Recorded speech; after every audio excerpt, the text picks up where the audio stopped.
ದೇವರ ಪರಿಶುದ್ಧ ನಾಮಕ್ಕೆ ಸ್ತೋತ್ರವಾಗಲಿ. ಕರ್ತನಾದ ಯೇಸು ಕ್ರಿಸ್ತನ ವಿಷಯ.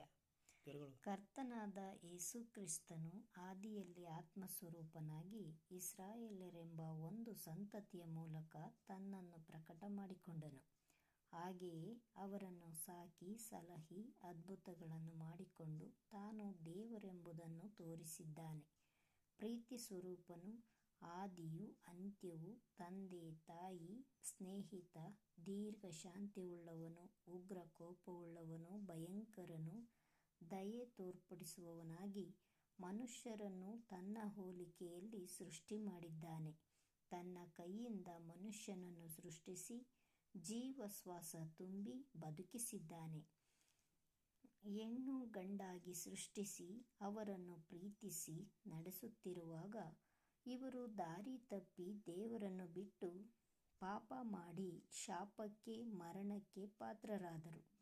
ಈಗ ಆತನು ಮರಣ ಅಂದರೆ ನರಕಕ್ಕೆ ಹೋಗುವವರನ್ನು ತಪ್ಪಿಸಲು ಮಗನ ರೂಪದಲ್ಲಿ ಕರ್ತನಾದ ಯೇಸು ಕ್ರಿಸ್ತನು ರಕ್ಷಕನೂ ಆಗಬೇಕಾಯಿತು. ನರಾವತಾರ ಎತ್ತಿ ಮನುಷ್ಯರ ಮಧ್ಯೆ ವಾಸ ಮಾಡಿ ದೇವರನ್ನು ಸತ್ಯದಿಂದ ಆತ್ಮದಿಂದ ಆರಾಧಿಸುವುದನ್ನು ಮತ್ತು ದೇವರು ಮೆಚ್ಚುವುದನ್ನು ಹೇಗೆ ಇಷ್ಟವಾಗಿರುವ ಯಜ್ಞ, ಮನುಷ್ಯನ ಪಾಪಗಳು ಮತ್ತು ಹೃದಯದ ಕೆಟ್ಟ ಆಲೋಚನೆಗಳು, ಆತ್ಮ ಸಂಬಂಧದ ಬಗ್ಗೆ ತಿಳಿಸಿ ಹೇಳಿದನು. ಮತ್ತು ಉಪದೇಶ ಹೇಳಿ ಕಲಿಸಿ ತಿಳಿಸಿ ಆಮೇಲೆ ಎಲ್ಲರ ಮನುಷ್ಯರ ಪಾಪ ಅಪರಾಧಗಳನ್ನು ಕ್ಷಮಿಸಿ ರಕ್ಷಿಸುತ್ತಾ ಬಾಧೆಗಳನ್ನು ಅನುಭವಿಸಿ ರಕ್ತ ಸುರಿಸಿ ಪ್ರಾಣ ಕೊಟ್ಟು ಸತ್ತು ಸಮಾಧಿ ಮಾಡಲ್ಪಟ್ಟು 3ನೇ ದಿನಗಳ ನಂತರ ಜೀವಿತನಾಗಿ ಎದ್ದು ಬಂದನು.